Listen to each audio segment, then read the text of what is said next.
देखिए आज का जो हमारा टॉपिक है वो है प्रकाश का परावर्तन, इसको रिफ्लेक्शन ऑफ लाइट बोलते हैं। तो ये चैप्टर का थ्योरी कर रहा हूँ, हालांकि मैंने एक वीडियो इसका एमसीक्यू डाला गया, अगर आप वो अभी नहीं देखेंगे कोई बात नहीं, पहले इसको देख लीजिएगा, क्योंकि थ्योरी अगर आपका कंप्लीट है तो एमसीक्यू आप सॉल्व कर सकते हैं आसानी से। तो आइए स्टार्ट करते हैं। तो प्रकाश के बारे में समझते हैं कि प्रकाश क्या होता है। सबको पता है प्रकाश क्या होता है।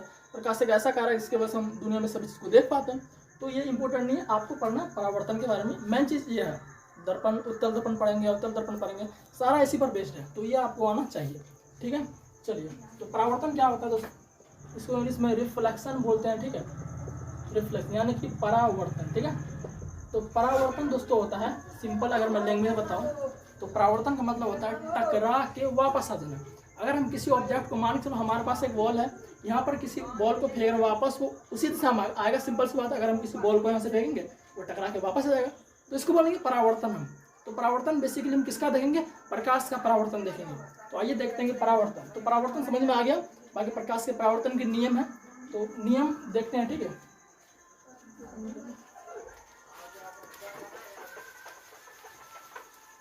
तो हमें पढ़ना है प्रकाश के परावर्तन के नियम। ठीक है, तो हेडिंग डालिए आप लोग, प्रकाश के परावर्तन के नियम। ठीक, प्रकाश के परावर्तन के यानी कि law of reflection of light. तो देखिए प्रकाश के परावर्तन समझ चुके हैं। परावर्तन का मतलब क्या होता है, किसी भी ऑब्जेक्ट जिस माध्यम में जा रहा है वापस उसी माध्यम में लौट आना, इसको हम परावर्तन बोलेंगे, दैट इज रिफ्लेक्शन। तो मान के चलिए हम एक समतल प्लेन लेते हैं, दर्पण मान ले सकते हैं आप। तो इसका जो ये वाला सतह होता है, आप इसको खड़ा करके भी ले सकते हैं, हमने हॉरिजॉन्टल लिया है, तो इसको हम क्या करते हैं, पॉलिश कर देते हैं। क्या करते हैं, पॉलिश कर देते हैं। अब देखिए हम प्रकाश का परावर्तन पढ़ रहे हैं। मान के चलिए यहाँ कोई लाइट सोर्स है, चलिए सन ले लेते हैं। सन सभी लोग समझते देखे भी। तो मान लीजिए इससे जो रेडिएशन आएगा, मतलब जो विकिरण आएगा, किरण जो आएगा वो क्या होगा, जैसे ये दर्पण पड़ेगा, देखो ये दर्पण का जो ऊपर वाला पार्ट है ये आपका दर्पण, मतलब इससे वस्तु टकराएगा, और जो नीचे वाला पार्ट आपको दिख रहा है ये क्या है, आपका पॉलिश क्या हुआ है, यहाँ पर वस्तु नहीं जाएगा। तो जैसे ये आया, जैसे ये किरण आया, सूर्य से जो किरण आया, जरूरी नहीं कि सूर्य, हम लाइट सोर्स कोई भी ले सकते हैं, बल्ब ले सकते हैं सिंपल से। तो जैसे ही आएगा तो ये वापस टकरा के उसी माध्यम में चला जाएगा। देखो जैसे आया वैसे टकरा के चला गया ना। तो अब यहाँ पर हम क्या करते हैं, एक बीच में एक नॉर्मल खींच देते हैं, जिसको हम अभिलंब बोलते हैं। इसको बोलते हैं दोस्तों अभिलंब। क्या बोलते हैं, अभिलंब। एन से डिनोट करते हैं इसको। तो देखिए जैसे किरण आया, जो किरण आया उसको बोलेंगे इंसिडेंट रे, यानी कि आपतित किरण। इसको हम क्या बोलेंगे, आपतित किरण। क्या बोलेंगे, आपतित किरण। हालांकि दोस्तों ये आपको आपतित किरण जो भारतीय वन का बुक है या एनसीईआरटी का बुक, उसमें आपको इसमें डेफिनेशन लिखा हुआ रहेगा, बट इसमें कोई इंपॉर्टेंट नहीं है। आप सिंपल समझो, जो किरण आ रहा है दर्पण के, वो हो गया आपतित किरण। अब देखिए इंपॉर्टेंट बात यहाँ पर यह है कि जो ये नॉर्मल जो है, नॉर्मल के साथ कहीं ना कहीं ये जो इंसिडेंट रे है कौन बना रहा है, सिंपल सी बात है, कोई बिंदु स्रोत से अगर दो किरण निकला तो कौन का निर्माण होता है, 9th का कॉन्सेप्ट है। तो यहाँ पर क्या कौन का निर्माण होगा, इसको बोलेंगे आई कौन। आई क्यों बोलेंगे, ये जो किरण आया इंसिडेंट का पहला लेटर क्या आई, इसलिए इसको हम आई से डिनोट करते हैं। ये कौन हो गया, आई। और ये जो जैसे आया वैसे टकरा के वापस चला गया। ये बता ना परावर्तन का तो कॉन्सेप्ट होता है, जैसे मारे वापस उसी माध्यम में लौट गया। देखो जैसे किरण आया दर्पण में टकराया वापस तो चला गया। तो ये होता है परावर्तन। तो ये जो एंगल बना, तो ये आपका है आर, तो रिफ्लेक्टेड रे, हिंदी में बोलेंगे परावर्तित किरण। इसको क्या बोलेंगे, परावर्तित किरण बोलेंगे। ये आपका क्या हो जाएगा, परावर्तित किरण हो जाएगा।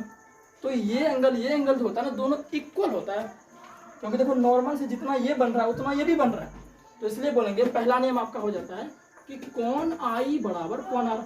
ये आपका पूछा जाता है प्रकाश के परावर्तन कितने नियम होते हैं, 2 नियम तो सब जानते हैं, लेकिन उसका अगर पूछ दे कि दोनों नियम लिखिए तो फिर कई बच्चे उसमें नहीं लिख पाते, कई लिख भी देते हैं। तो ये कोण आई कोण आर कैसा हुआ ये आपको पता चल गया। हालांकि कौन ऐसे नहीं, थोड़ा ऐसा होगा, ठीक है, ऐसे होगा, ठीक है, कोण आई कोण आर। और दूसरा नियम क्या होता है, दूसरा नियम ये होता है कि जैसे ये किरण आया इसको बोलेंगे आपतित, मतलब जो आया ना इंसिडेंट उसको बोलेंगे आपतित किरण। आपतित किरण जैसे आया वैसे टकरा कर चला गया तो उसको बोलेंगे परावर्तित किरण। और ये बीच में जैसे खंभा से दिख रहा है उसको बोलेंगे अभिलंब। तो आपतित किरण, अभिलंब, परावर्तित किरण, ये तीनों एक ही समतल में होते हैं। तो ये आप लिख सकते हैं कि आपतित किरण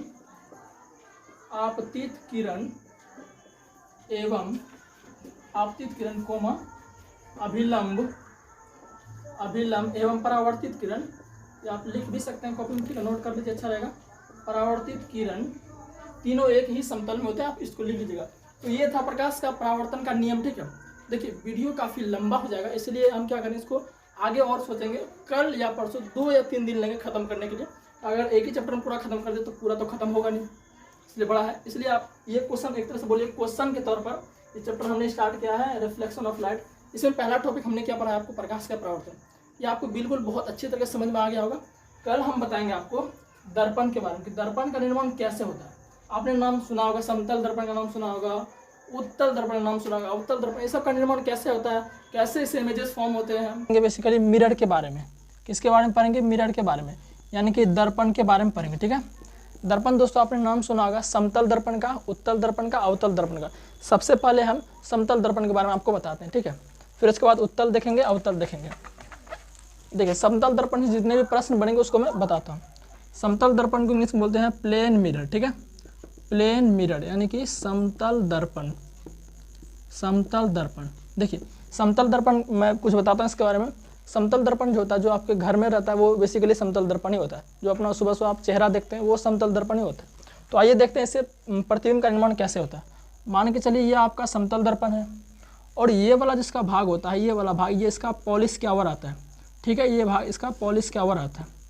थोड़ा टेढ़ा लग रहा है वो, ठीक है, आप इसको सीधा कर लीजिएगा। तो इसके ये होता है आपका मुख्य अक्ष, प्रिंसिपल एक्सिस।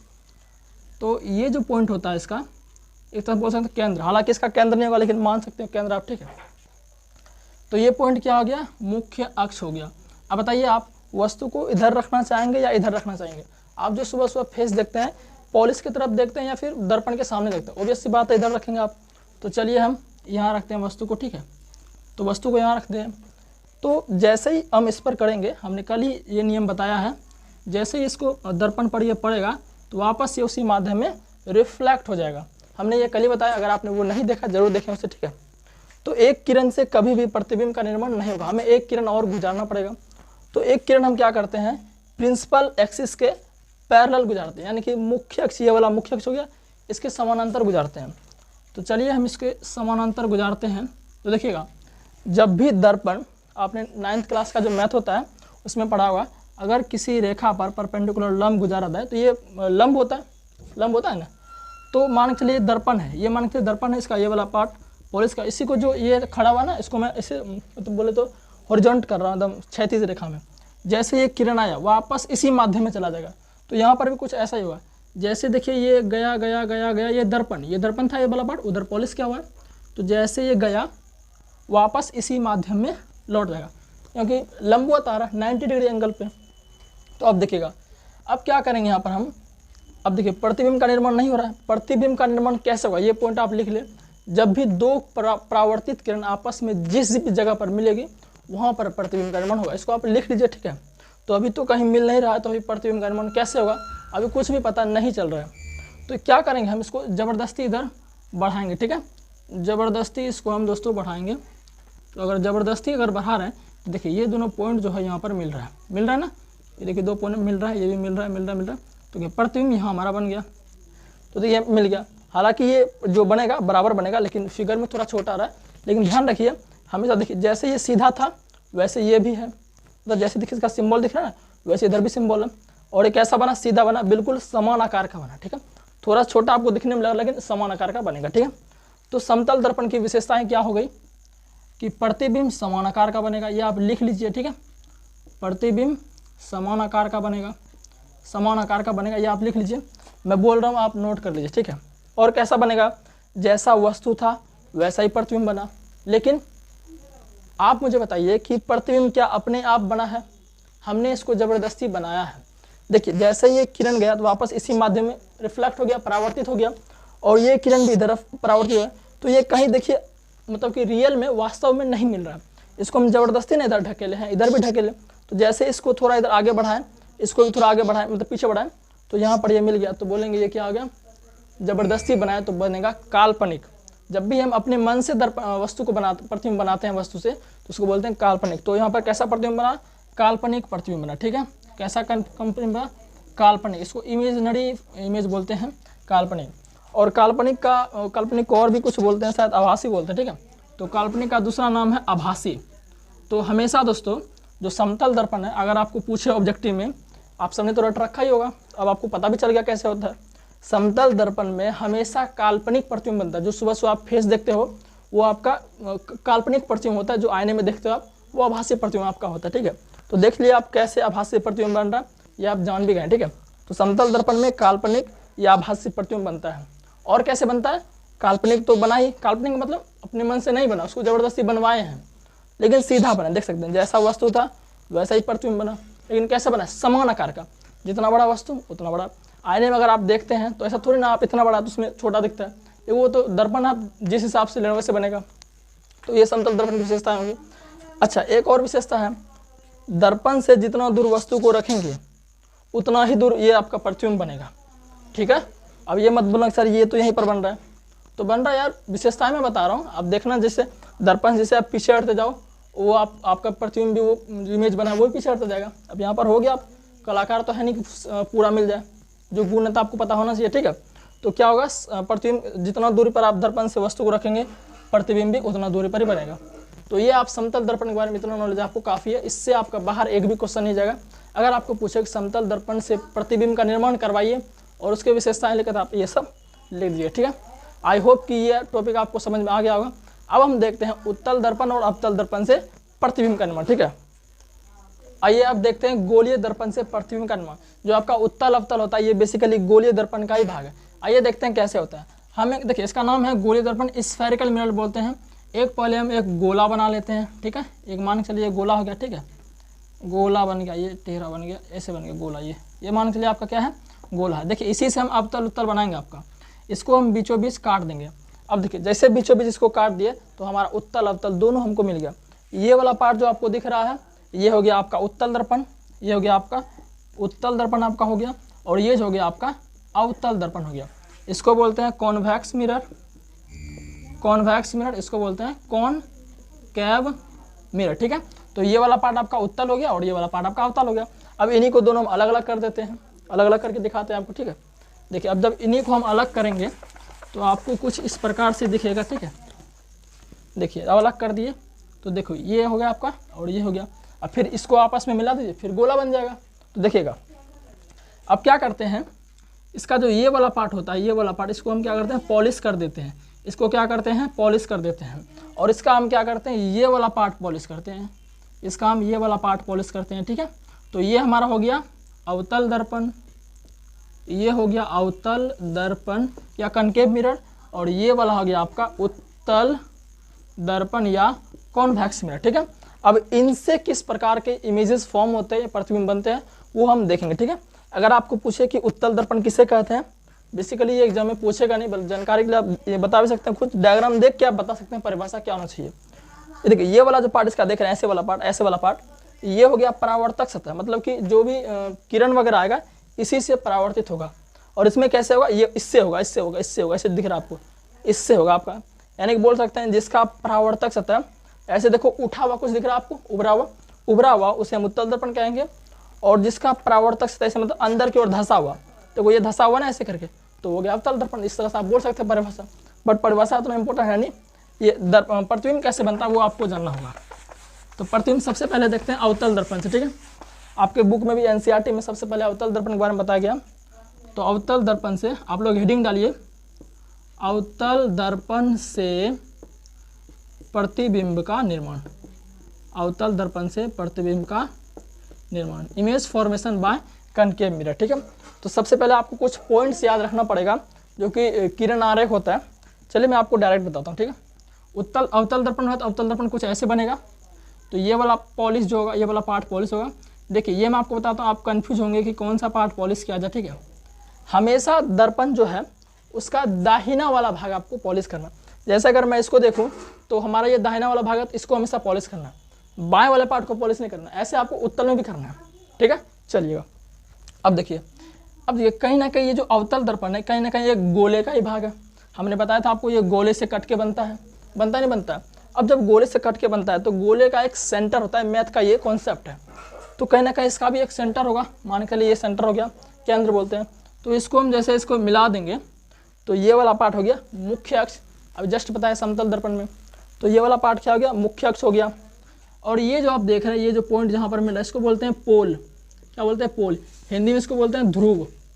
सिंपल आप इसको पी से डिनोट कर सकते हैं। ठीक है, पी से डिनोट। ये सबका परिभाषा लिखा हुआ है बुक में, तो कोई फर्क नहीं पड़ता उसको याद करने के लिए, सिंपल बोल सकते हैं। ये जो अब देखिए ये दर्पण हो गया, दर्पण के बीच बिल्कुल दर्पण के मिड में है, तो ये हो गया आपका ध्रुव। ऐसे बोल सकते हैं दर्पण के बीच की दूरी को ध्रुव कहते हैं। तो ये सब परिभाषा उतना इंपॉर्टेंट नहीं रखता है, ठीक है। तो ये आपका मुख्य अक्ष हो गया, ये आपका मुख्य अक्ष हो गया। अब मुख्य ये हो गया आपका ध्रुव। ध्रुव से आधे दूरी पर हम यहाँ रखते हैं फोकस, इसके इधर रखते हैं हम सी। इसको आप और भी बढ़ा सकते हैं, ठीक है। अब देखिए ये सब पॉइंट आपको याद रखना पड़ेगा, तभी आप समझ पाएंगे कि दर्पण मतलब इस दर्पण से प्रतिबिंब का निर्माण कैसे हो रहा है। तो ये ध्रुव हो गया, ये फोकस हो गया, वक्रता केंद्र हो गया।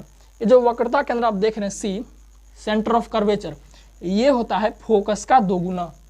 ये सिद्ध भी होता है, बाद में वो न्यूमेरिकल पार्ट है। तो पहले आप ये समझिए, ये वक्रता केंद्र फोकस का दोगुना होता है। मान के चलिए फोकस हमारा अगर 5 है तो वक्रता केंद्र 10 हुआ, क्योंकि ये क्या था 2 टाइम्स होता है फोकस का, ठीक है। तो ये समझ गए आप, अगर फोकस 5 है तो ये 10 होगा, क्योंकि फोकस का दोगुना होता है वक्रता केंद्र। अब देखिए तो ये सब पॉइंट समझ गए।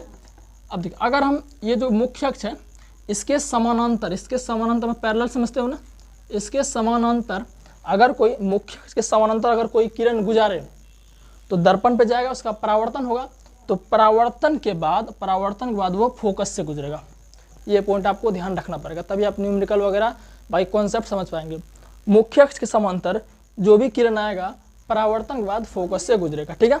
एक चीज़ और, अगर कोई किरण फोकस से जा रहा है तो परावर्तन के बाद वो मुख्य अक्ष के समानांतर आएगा।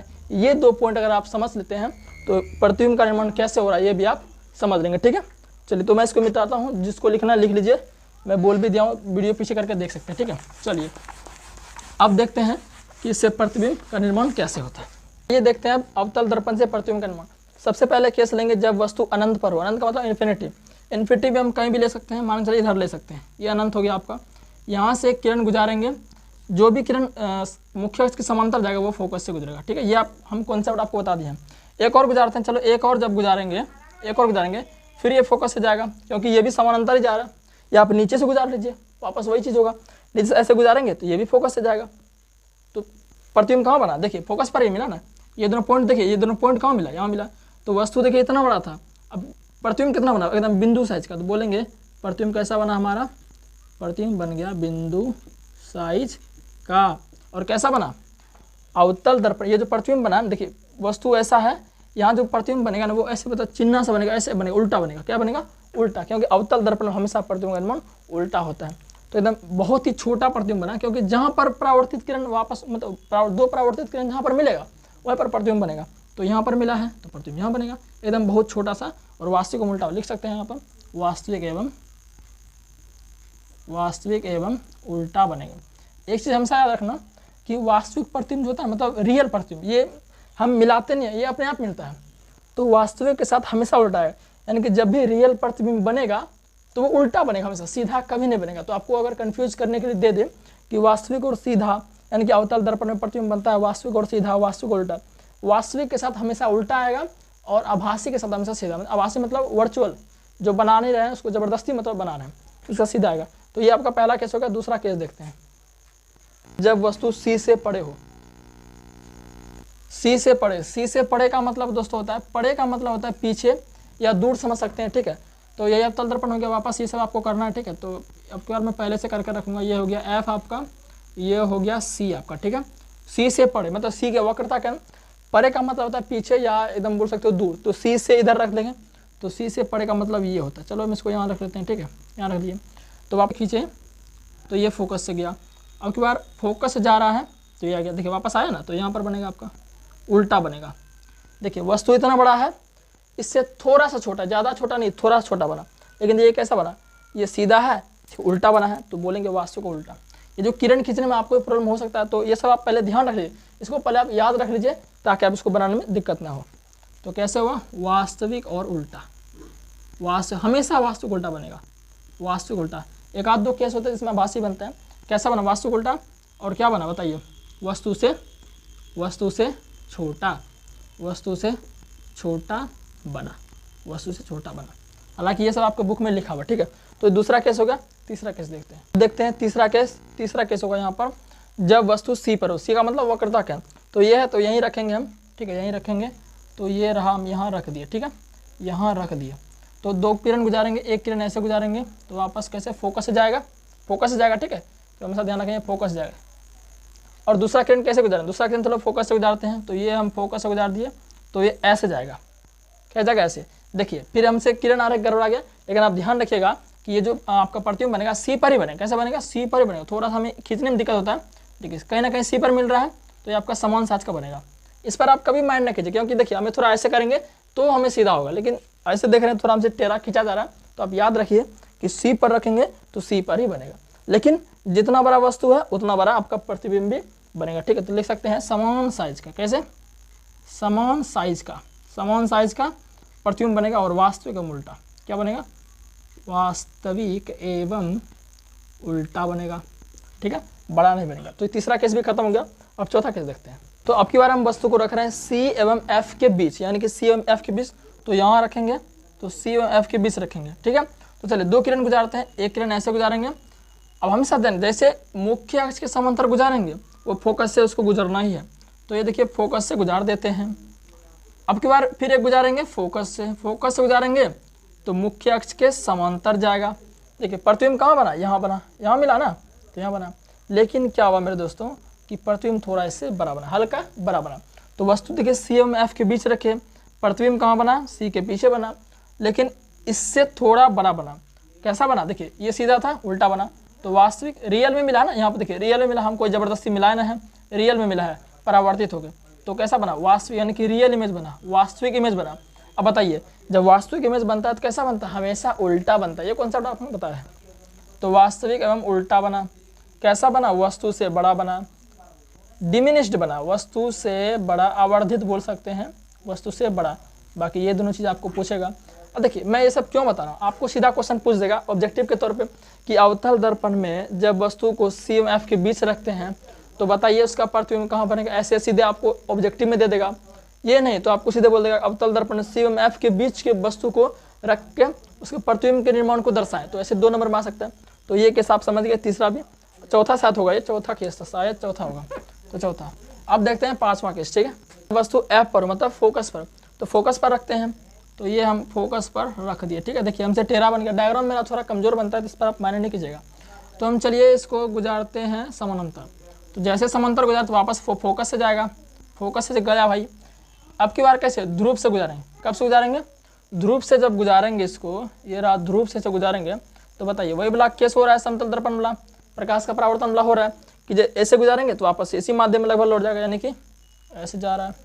तो देखिए ये कहीं दोनों आपको मिल रहा है क्या, देखिए इसको कितना बढ़ा दो, तो मैं इसको इधर बढ़ा रहा हूँ, मिल ही नहीं रहा भाई। ये दोनों पैरेलल लाइन है, पैरेलल लाइन कभी आपस में नहीं करता, जब भी मिलेगा तो अनंत पर मिलेगा।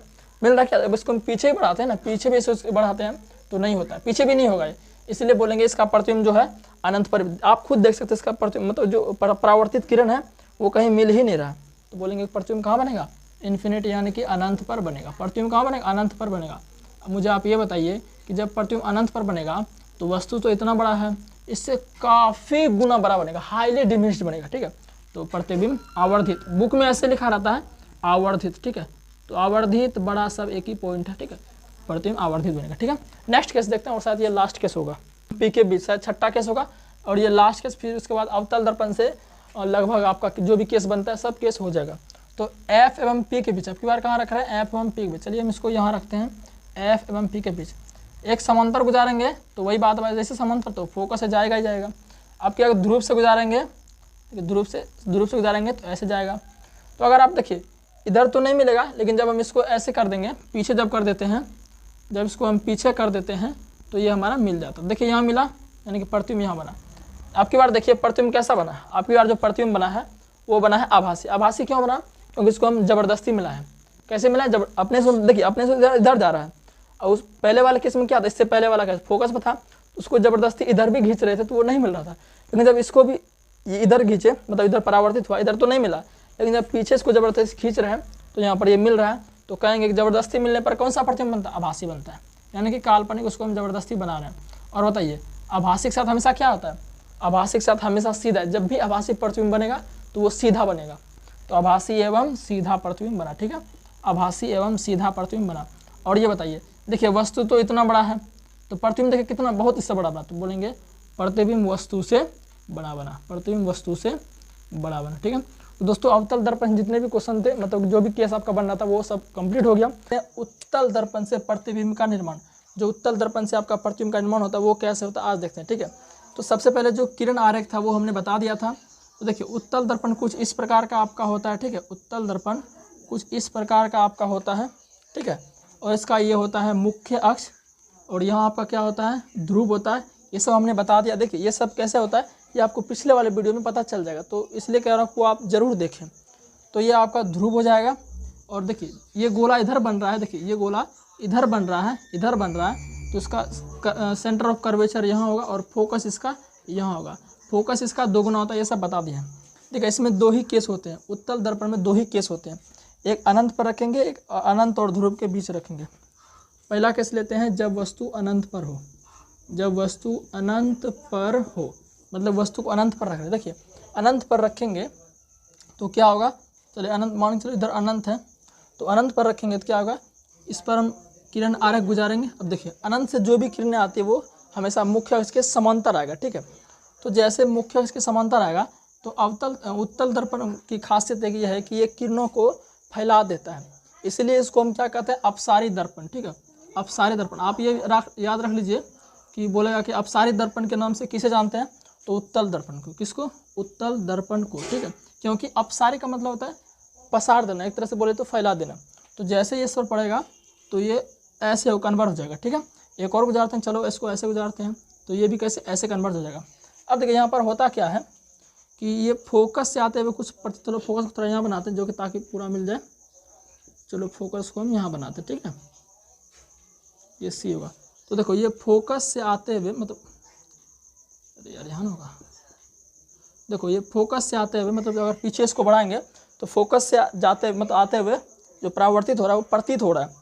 इधर इसको भी देखिए आप, ये भी आपका जो ऐसे हो रहा है, इसको अगर पीछे हम बढ़ाते हैं देखिए फोकस से आते हुए प्रतीत हो रहा है। तो देखिए दोनों परावर्तित किरणें कहाँ पर मिला, यहाँ पर मिला। हम बताए थे जहाँ पर परावर्तित किरणें आपस में मिलेगी, दो परावर्तित किरणें, वहाँ पर प्रतिबिंब का निर्माण होगा। तो यहाँ पर मिला तो कहेंगे यहाँ पर प्रतिबिंब बना, तो यहाँ पर प्रतिबिंब आपका बना। देखिए प्रतिबिंब कैसा बना, बहुत बिंदु साइज का, वस्तु बहुत बड़ा है और प्रतिबिंब बना है बहुत बिंदु साइज मतलब बहुत छोटा, हाईली डिमिनिश्ड। ठीक है, तो ये हो गया आपका क्या होगा, प्रतिबिंब अत्यधिक छोटा बिंदु साइज का। जैसे अवतल दर्पण में भी अनंत पर रखे थे तो उसमें भी बहुत छोटा बना था, लेकिन उसमें वास्तविक बना था, रियल में उसमें मिला था। लेकिन यहाँ क्या है, रियल में नहीं मिल रहा, ज़बरदस्ती इसको हम पीछे ढकेल दें या बढ़ा रहे ऐसे बोल सकते हैं। ठीक है, तो इसमें कैसा प्रतिबिंब बना, ज़बरदस्ती बढ़ाने पर कौन सा प्रतिबिंब बनता है, आभासी प्रतिबिंब बनता है। कैसा बनता है, आभासी प्रतिबिंब बनता है। ठीक है, आभासी प्रतिबिंब बनता है और बहुत छोटा बना। आभासी प्रतिबिंब, आभासी के साथ हमेशा क्या आएगा, आभासी के साथ हमने कल ही बताया है, इसलिए कह रहा हूँ कल वो वीडियो जाके जरूर देखें, बहुत इंपॉर्टेंट है। आभासी के साथ हमेशा सीधा प्रतिबिंब बनेगा। जैसे प्रतिबिंब ये देखो, इसका ये तरफ ये है, तो यहाँ पर जो प्रतिबिंब बनेगा एकदम नहीं दिख रहा है, ऐसा ऐसे बनेगा, मतलब सीधा बनेगा। आभासी के साथ हमेशा सीधा प्रतिबिंब आएगा। ठीक है, तो पहला केस ये हो गया आपका। अवतल दर्पण में दो ही केस होते हैं। नेक्स्ट केस देखते हैं, लास्ट केस है, फिर उत्तल दर्पण में दो ही प्रतिबिंब बनता है, हमने बताया था। अब वस्तु को कहाँ रख रहे हैं, जब वस्तु अनंत एवं पी का मतलब होता है ध्रुव, हम कल ही बताए हैं, पोल को ध्रुव बोलते हैं, ये पी। ठीक है, अनंत एवं ध्रुव के बीच रख रहे, देखते हैं कहाँ बनता है। ये अनंत हुआ, ये ध्रुव हुआ, ये अनंत, मतलब इन दोनों के बीच हम वस्तु को रख रहे हैं। अब देखते हैं इसका प्रतिबिंब कहाँ बनता है। सबसे पहले एक समांतर किरण गुजारेंगे। देखिए ये क्या करेगा, मुख्य अक्ष के जैसे समांतर आएगा, वो क्या होता है, फोकस से आते हुए प्रतीत होता है। उत्तल दर्पण प्रतीत का मतलब ऐसे बोलते हैं आभास होता है। ठीक है, तो ये ऐसे हो जाएगा क्योंकि ये रिफ्लेक्ट कर देता है। एक गुजारेंगे हम, वक्रता केंद्र से गुजारिए आप, अगर इसको वक्रता केंद्र से गुजारते हैं तो ये ऐसे हो जाएगा, ऐसे, क्योंकि ये देखिए ये भी देखिए प्रतीत हो रहा है, वक्रता केंद्र से क्या हो रहा है, प्रतीत हो रहा है। अगर पीछे बढ़ाएंगे इसको, देखिए पीछे बढ़ाएंगे तो क्या होगा, ये फोकस से प्रतीत होगा। तो कहाँ मिला, यहाँ पर मिल गया, देख सकते हैं। तो प्रतिबिंब कहाँ बना, यहाँ बना। तो देखिए जब हम वस्तु को अनंत एवं ध्रुव के बीच, अनंत मतलब इधर हो गया और ध्रुव, तो अनंत एवं ध्रुव के बीच रखें तो प्रतिबिंब देखिए कहाँ बना, ध्रुव और फोकस के बीच बना। ठीक है, तो ये आपका जो उत्तल दर्पण था, उत्तल दर्पण में दो ही केस बनते हैं। दो ही केस इसलिए बनते हैं क्योंकि दर्पण में अब आप इधर कहाँ रखोगे, एक अनंत पर रख दिए, एक ध्रुव में रख दिया। अगर आप यहाँ भी रखते हैं तो बात तो वही होता है, ध्रुव और अनंत के बीच, इसलिए इसमें दो ही केस होता है। ठीक है, तो उत्तल दर्पण से जो भी आपका दर्पण था वो खत्म हो गया। अब थोड़ा मैं इसके यूजेज बता देता हूँ। ठीक है, इसका यूज एक ही यूज होता है बेसिकली, ठीक है, तो होता है आपका साइड मिरर के रूप में, ठीक है, ये इंपॉर्टेंट ज़्यादा है। साइड मिरर मतलब जैसे कि बाइक वगैरह कार वगैरह के जो साइड में लगा रहता है वही होता है आपका उत्तल दर्पण, पीछे की चीज़ को देखने के लिए, ठीक है। तो उत्तल दर्पण खत्म हो गया। अब हम एक न्यूमेरिकल है, इसमें न्यूमेरिकल आपको बता देते हैं, ठीक है। सबसे पहले चिन्ह परिपाटी को देख लेते हैं, फिर उसके बाद हम न्यूमेरिकल सॉल्व करेंगे, ठीक है। ठीक है, ये जो आपका P है इसको ध्रुव बोलते हैं। ध्रुव से इधर जो भी होगा, मतलब वस्तु को इधर रखिएगा तो ध्रुव से हमेशा नापेंगे प्रतिबिंब की दूरी, और वस्तु की दूरी को हम हमेशा P से नापेंगे। जैसे U को बोलते हैं हम वस्तु की दूरी, ठीक है, U को बोलते हैं वस्तु की दूरी, और V को बोलते हैं प्रतिबिंब की दूरी। तो ये दोनों आपको याद रखना है, ठीक है। तो मिरर जो फॉर्मूला आता है वो होता है 1/V बराबर 1/F बराबर 1/V प्लस 1/U, ठीक है। इसको याद रख लीजिए। बाकी ये कैसे आया ये सॉल्व होता है, तो फिलहाल वो इम्पोर्टेंट नहीं है कि कैसे सिद्ध करो, वो सब नहीं आता। बाकी आप इसको भी याद रख लो, अगर ज़्यादा जरूरी होगा तो वो मैं आपको सिद्ध करके बाद में बता दूंगा, ठीक है। फिलहाल इसको याद रखो, जिससे कि आपका काम होने वाला जो न्यूमेरिकल वगैरह इसे सॉल्व होगा। F क्या है, F आपका फोकस हो गया। ध्रुव और ये इसको सिर्फ F बोलेंगे, ठीक है, इसको F बोलेंगे, कैपिटल F, ये सिर्फ फोकस हुआ। ध्रुव और F के बीच में जो भी डिस्टेंस होगा उसको हम बोलेंगे फोकल लेंथ। क्या बोलेंगे इसको, स्मॉल f से, मतलब फोकस दूरी ये होगी आपका। और वक्रता के अंदर आपको पता है यहाँ से यहाँ तक में जो भी दूरी होगा उसको बोलेंगे वक्रता त्रिज्या, ठीक है। बाकी भी आपका हो गया वस्तु की दूरी। वस्तु की दूरी और प्रतिबिंब की दूरी हमेशा हम ध्रुव से मापेंगे। अब देखिए, मान के चले एक वस्तु को हम यहाँ रख रहे हैं, वस्तु को यहाँ रख रहे हैं, तो बोलेंगे कि P से हम जैसे मान के चलो यहाँ से 10 सेंटीमीटर, ठीक है, मान 10 सेंटीमीटर, तो जो U बराबर कितना हो जाएगा, U बराबर 10 सेंटीमीटर होगा, ठीक है। अब देखिए ये कौन सा दर्पण है, ये अवतल दर्पण है। अब माइनस होगा प्लस होगा ये मैं आपको बताता हूँ। देखिए ये जो ध्रुव है ना, ध्रुव से दाएं जाने पर, ध्रुव से दाएं, देखिए ये मेरा हाथ दाहिना है, तो ध्रुव से दाहिने जाने पर क्या होगा, प्लस होगा। मतलब कि एक तरह से बोल सकते हैं एक्स एक्सिस में प्लस होता है। आप पढ़े होंगे निर्देशांक ज्यामिति में, ठीक, एक्स एक्सिस में प्लस होता है। अगर ध्रुव से बाएं जाओ, मतलब ऐसे जा रहे हैं, अगर हम ऐसे जा रहे हैं तो ये होता है आपका एक्स डैश अक्ष होता है, तो ये आपका होता है नकारात्मक होता है, ठीक है। अगर हम इसके सीधे जाएं, अगर हम इसके मान चलो एक वस्तु है, वस्तु को ऐसे हम खड़ा किए हैं, तो उसकी जो ऊंचाई होगी, क्योंकि देखो वाई अक्ष के अंदर जैसे ऐसे होता है ना, ऐसे होता है, ये होता है एक्स अक्ष आपका होता है, ये होता है एक्स डैश वाला होता है माइनस, और ये होता है वाई अक्ष, और ये होता है वाई डैश, ठीक है। तो ये सारा आपका प्लस में होता है, ये माइनस में, और ये भी आपका प्लस में, ये माइनस में होता है। देखो वाई अक्ष के अंदर दिख जाएंगे, ऐसे जाएंगे, तो ये आपका प्लस हो गया, मतलब कि जो वस्तु का ऊंचाई वो क्या होगा, प्लस होगा। ऐसे अगर वस्तु का मतलब कि प्रतिबिंब की ऊंचाई अगर नीचे है, प्रतिबिंब नीचे बन रहा है, तो वो माइनस होगा, ठीक है। तो ये आपका चिन्ह परिपाटी था। बाकी और कुछ बताते हैं आपको जो कि यूज होगा, ठीक है। तो U का जो मान होगा हमेशा वो क्या होगा, नकारात्मक होगा। कैसे होगा ये मैं बताता हूँ, ठीक है। चलिए देखिए, ये मान चलिए उत्तल दर्पण, ठीक है, ये उत्तल दर्पण P हो गया, ये उत्तल दर्पण। अब देखिए उत्तल दर्पण का परावर्तक सतह तो यही है, तो वस्तु को हमेशा इधर रखोगे या इधर रखोगे, वस्तु को हमेशा हम इधर रखेंगे। तो ध्रुव के बाएं साइड ये हो गया, तो ये हमेशा क्या होगा, नकारात्मक होगा। ये अवतल के लिए, उत्तल देखते हैं। उत्तल आपका ये होता है, तो यहाँ आपका ध्रुव होगा। देखिए परावर्तक सतह इसका इधर है, तो बताइए ध्रुव से दाएं इधर प्लस होता है और ध्रुव से बाएं क्या होता है, माइनस होता है। तो ध्रुव से दाएं क्या हो जाएगा, माइनस, तो ये आपका क्या हो गया, नकारात्मक। यानी कि U का मान जो होगा दोनों में क्या होगा, नकारात्मक, क्योंकि देखिए ध्रुव से बाएं जा रहे हैं तो नकारात्मक होगा। लेकिन फोकस जो होगा, अब देखिए उत्तल दर्पण, ये वाला उत्तल दर्पण जो है आपका, उत्तल दर्पण जो है, ये उत्तल दर्पण है, इसका फोकस भी इधर ही होता है और वक्रता केंद्र भी इधर ही होता है। वक्रता केंद्र के लिए भी उसका कोई यूज नहीं होता है, यूज होगा तो हम बता देंगे, ठीक है। तो फोकस आपका इसमें क्या होगा, नेगेटिव होगा, तो F का मान भी माइनस होगा, U का मान भी माइनस होगा। ये हो गया अवतल दर्पण के लिए, ठीक है, अवतल दर्पण के लिए U का मान माइनस, F का मान माइनस। उत्तल दर्पण में क्या होता है, इसका फोकस इधर होता है, इसका फोकस इधर होता है, सी। देखिए अब ध्रुव से बाएं जा रहे हैं तो प्लस, तो उत्तल दर्पण के लिए, उत्तल, इसको आप नोट कर लीजिए तभी आपके लिए फायदा होगा, ठीक है। उत्तल दर्पण के लिए U बराबर क्या होगा, U तो माइनस दोनों में होगा, U माइनस दोनों में होगा। अब V बराबर क्या होगा इसमें, देखिए प्रतिबिंब क्या आता है, प्रतिबिंब इसके दर्पण के पीछे बनता है। जो उत्तल दर्पण में प्रतिबिंब किधर बनता है, दर्पण के पीछे बनता है, आपको पता है। तो V का इधर क्या पॉजिटिव होगा, और इसमें V का मान क्या होगा, माइनस, क्योंकि प्रतिबिंब इसका दर्पण के सामने ही बनता है, अवतल में बता रहे हैं। और ये इसमें क्या हो गया, फोकस बता रहे हैं। फोकस क्या होगा, आइए बताइए। फोकस देखिए ध्रुव से बाएं साइड है, दाएं साइड है, तो ये आपका प्लस होगा। तो अगर ये आप समझ चुके हैं तो न्यूमेरिकल आप आसानी से बनाएं, ठीक है। अब देखते हैं न्यूमेरिकल की ओर, फिर एक सवाल बताएंगे, फिर उसका खत्म हो जाएगा दर्पण से न्यूमेरिकल। तो देखिए उदाहरण आपका है न्यूमेरिकल, एक ही न्यूमेरिकल बताएंगे, 2 न्यूमेरिकल है दर्पण से, एक आप खुद से बनाइएगा। अगर नहीं बने तो कमेंट में बता दीजिएगा, नहीं बना मैं उसका वीडियो सॉल्यूशन भेजूंगा, ठीक है। ठीक है, न्यूमेरिकल है, उदाहरण 10.1 है आपका कि किसी ऑटोमोबाइल में पीछे का दृश्य देखने के लिए, ऑटोमोबाइल वही होता है जो आप टेम्पू बोलते हैं, ठीक है, पीछे का दृश्य देखने के लिए उपयोग होने वाले उत्तल दर्पण की वक्रता त्रिज्या। देखिए बात कर रहा है उत्तल दर्पण, ध्यान से देखिएगा क्या बात कर रहा है, उत्तल दर्पण की बात कर रहा है, ठीक है। उत्तल दर्पण बोले तो कॉन्वेक्स मिरर, कॉन्वेक्स मिरर, ठीक है। की वक्रता त्रिज्या 3 मीटर, मतलब आर बराबर कितना दिया गया 3 मीटर, ठीक है, आर 3 मीटर। यदि एक बस इस दर्पण से 5 मीटर की दूरी पर स्थित है, मतलब बस जो है दर्पण से 5 मीटर की दूरी पर स्थित है, इसका मतलब ये होगा टेम्पो आगे उससे 5 मीटर पीछे, उसके दर्पण से जो टेम्पो में आईना लगा हुआ है उससे 5 मीटर पीछे स्थित है, इसका बोल सकते हैं ऑब्जेक्ट, यानी कि यू बराबर कितना हो गया 5 मीटर हो गया, ठीक है। तो प्रतिबिंब की स्थिति, प्रकृति तथा साइज बताया। प्रतिबिंब की स्थिति, इसका मतलब वो भी का मान पूछ रहा है, क्या पूछ रहा है, भी का मान पूछ रहा है, और साइज पूछ रहा है। अच्छा एक चीज़ के बारे में मैंने नहीं बताया, मैग्नीफिकेशन के बारे में, ठीक है। तो शॉर्ट में समझिए आप, आवर्धन, ठीक है, आवर्धन के बारे में शॉर्ट में समझिए, शायद मैं भूल गया, ठीक है। आवर्धन क्या होता है, प्रतिबिंब की ऊंचाई, ठीक है, प्रतिबिंब की ऊंचाई बटे वस्तु की ऊंचाई, इसको हम आवर्धन बोलते हैं।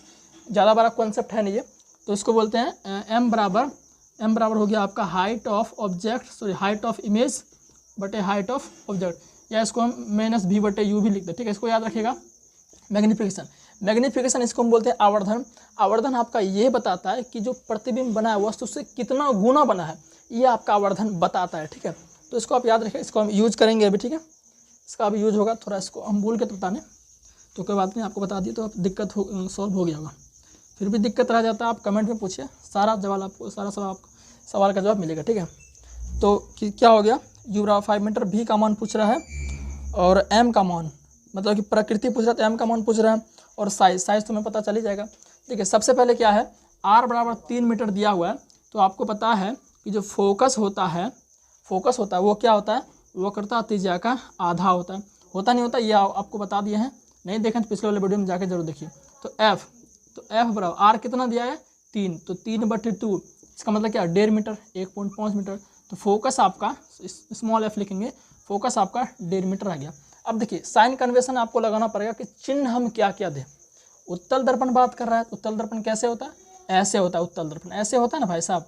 तो देखो यहाँ होगा फोकस इसका, इधर होगा वक्रता केंद्र, इधर होगा पी, यू का तो मान माइनस होना ही होना, ये बताए तुरंत बताए हैं, यू का मान दोनों में ही माइनस, क्योंकि वस्तु को आप दर्पण के सामने ही तो रखोगे, ऐसे तो नहीं पॉलिश की तरफ रखोगे, दर्पण के सामने ही हमेशा रखना है, तो यू का मान तो माइनस होना ही होना है। अब भी का मान क्या होगा, मतलब प्रतिबिंब तो इधर बनेगा, तो भी का मान पॉजिटिव आएगा, अभी नहीं आया है, आएगा तो पॉजिटिव में ही आएगा। आवर्धन देखते कैसे आएगा, तो फोकस का मान पता चल गया, अब भी का मान निकालते हैं। सूत्र क्या होता है, दर्पण सूत्र से लिखेंगे, दर्पण सूत्र से क्या होता है 1/f बराबर 1/v प्लस 1/, यही होता है। f का मान हमें पता चल गया है 1/5, 1.5 बराबर भी नहीं पता है प्लस 1/u, देखिए u कितना है -5 है, अब प्लस माइनस सीधा ऊपर चला जाएगा, तो मैं सीधा इसको डायरेक्ट लिखता हूँ, u का मान कितना है 5, ठीक है। अब v का मान निकालना है, तो देखो -1/5 को इधर फेंको, तो आपका हो जाएगा 1/v बराबर 1/1.5 और प्लस आपका 1/5 हो जाएगा। जब इसका एलसीएम लोगे तो कितना होगा, गुना कर दो यार, 7.5 हो जाएगा, तो कितना हो जाएगा 15×5 = 75, तो कितना 0.5 हो जाएगा करीब, हाँ इतना ही होगा ना, 7 पॉइंट दे दो भाग यार, 5 हो, कितना होगा 5 होगा, तो 5 होगा प्लस, अब 5 से इसको भाग दो कितना होगा 1.5 हो गया, तो 1/v बराबर हो गया था, तो 1/v बराबर हो गया। जब इसको ऐड करो तो कितना होगा 6.5/7.5, सॉरी अब इसको क्रॉस मल्टीप्लाई कर दो, इसको इससे, तो v गुना 6.5 करो, तो v गुने 6.5 बराबर 7.5 गुना 1 तो होगा 7.5, और v बराबर हो गया 7.5/6.5, दशमलव खत्म। अब 65 में से 75 से भाग दोगे तो कितना आया, इसमें देखते हैं कितना आया, तो आपका आया है 1.15, तो भाग देख के देख लेना, ठीक है, मैं कितना कैलकुलेशन करूँ, तो v बराबर 1.15 मीटर है। देखो ये प्लस में आया क्या, बिल्कुल प्लस में है, कहीं आपको माइनस का चिन्ह नहीं दिख रहा होगा, तो ये प्लस में आपका आया हुआ है। तो प्लस में आने का मतलब ये है, किसका मान प्लस में आया, भी का मान प्लस में आने का मतलब ये है कि देखो ये उत्तल दर्पण है, तो प्लस कब होता है, उत्तल दर्पण में प्रतिबिंब हमेशा के दर्पण के पीछे बनता है। तो बोलेंगे कि जो ये बना है भी आपका 1.15 प्लस दर्शा रहा है कि प्रतिबिंब कैसा बना है, प्रतिबिंब आपका आभासी बना है। कैसा बना है, आभासी बना है। अब आप मुझे बताइए कि जब आभासी प्रतिबिंब बनता है तो कैसा बनता है, आभासी प्रतिबिंब हमेशा कैसा बनता है, सीधा बनता है। कैसा बनता है, सीधा। अब देखिए अभी ये भी पूछा है कि प्रकृति मतलब बड़ा बना है छोटा बना है कितना गुना बना, ये देखते हैं। तो m का मान मैं निकालता हूँ, तो m का बराबर सूत्र होता है height of object, sorry height of image, मैं यही बार बार बोलता हूँ, हाइट ऑफ ऑब्जेक्ट बराबर क्या होता है -v/u। ठीक है, अब इसको हटा दो m का मान को। तो हाइट ऑफ ऑब्जेक्ट, ऐसा ऑब्जेक्ट का हाइट भी दिया गया क्या, नहीं दिया गया, चलो इसको कोई बात नहीं, तो इसको हटा दो। ठीक है, यही फॉर्मूला से काम चल जाएगा, इसी फॉर्मूला से m -v/u। तो v का मान कितना आ गया, v का मान आपका आ गया 1.15, तो -1.15 आ गया। और u आपका कितना -5 दिया, -5 दिया गया, तो माइनस आपका कट गया। अब दशमलव उड़ाने के लिए नीचे 2 शून्य से भाग दे सकते हो। जब इसको पूरा कितना हो गया, तो m बराबर आपका हो गया 115/500। जब इसको भाग देते हैं तो कितना आया है, इसको भाग देने पर आपका आया है 0.23। अब देखिए m का मान 0.23, तो क्या बताएं m क्या बताता है, m का मतलब क्या होता है, आवर्धन। ये प्रकृति बताता है कितना गुना बना, कितना गुना बड़ा बना, कितना गुना छोटा। तो देखिए 0.23 गुना आया। तो इसका मतलब ये हुआ, एक बात और याद रख लीजिए कि जब m का मान 1 से छोटा है, जब m का मान 1 से छोटा है, ये सब पॉइंट लिख ले तो आपके लिए अच्छा रहेगा। जब m का मान, m मतलब क्या हुआ, आवर्धन, मैग्निफिकेशन। जब m का मान 1 से छोटा आए तो बोलेंगे कि प्रतिबिंब वस्तु से छोटा बना है। ठीक है, अब देखिए क्या ये 1 से छोटा है क्या, बिल्कुल ये 1 से छोटा है। तो बोलेंगे कि वस्तु का जो प्रतिबिंब है इतना गुना छोटा बना है। और बताते हैं, अगर m का मान 1 के बराबर आए, मतलब m का मान 1 ही आ जाए, तो बोलेंगे कि प्रतिबिंब वस्तु के समान साइज का बना है। तीसरा केस होता है इसमें, अगर m का मान, ये सब आप लिख लीजिए आपके लिए फ़ायदा है, अगर m का मान 1 से बड़ा आ जाए, 1 से बड़ा आ जाए तो प्रतिबिंब वस्तु से बड़ा बनेगा। तो देखिए m का मान कितना आया, 0.23 आया ना, तो बोलेंगे क्या, 1 से तो ये छोटा ही छोटा है, बहुत छोटा है, तो बोलेंगे वस्तु इतना गुना छोटा बना। ठीक है, तो आपका ये न्यूमेरिकल सॉल्व हो गया। न्यूमेरिकल जो 10.2 है, 10.2 वो अवतल दर्पण से संबंधित है, तो आप वो खुद से बनाइए। अगर नहीं बने तो कमेंट में पूछिए, मैं उसका वीडियो सॉल्यूशन दूंगा। ठीक है, तो चलिए आज का जो प्रकाश का परावर्तन था वो पूरा खत्म हो चुका है। ठीक है, अब नेक्स्ट क्लास में हम बताएंगे आपको प्रकाश का अपवर्तन। क्या बताएंगे, प्रकाश का अपवर्तन, प्रकाश का अपवर्तन। इसमें आप देखेंगे लेंसेस के बारे में, अपवर्तनांक के बारे में पढ़ेंगे, उत्तल लेंस, अवतल लेंस, समतल लेंस नहीं होता। ठीक है, 2 ही लेंस होता है, उत्तल लेंस, अवतल लेंस, और अपवर्तनांक के बारे में। फिर ये आपका चैप्टर कहीं ना कहीं खत्म हो जाएगा। ठीक है, तो चलिए मिलते हैं नेक्स्ट वीडियो में।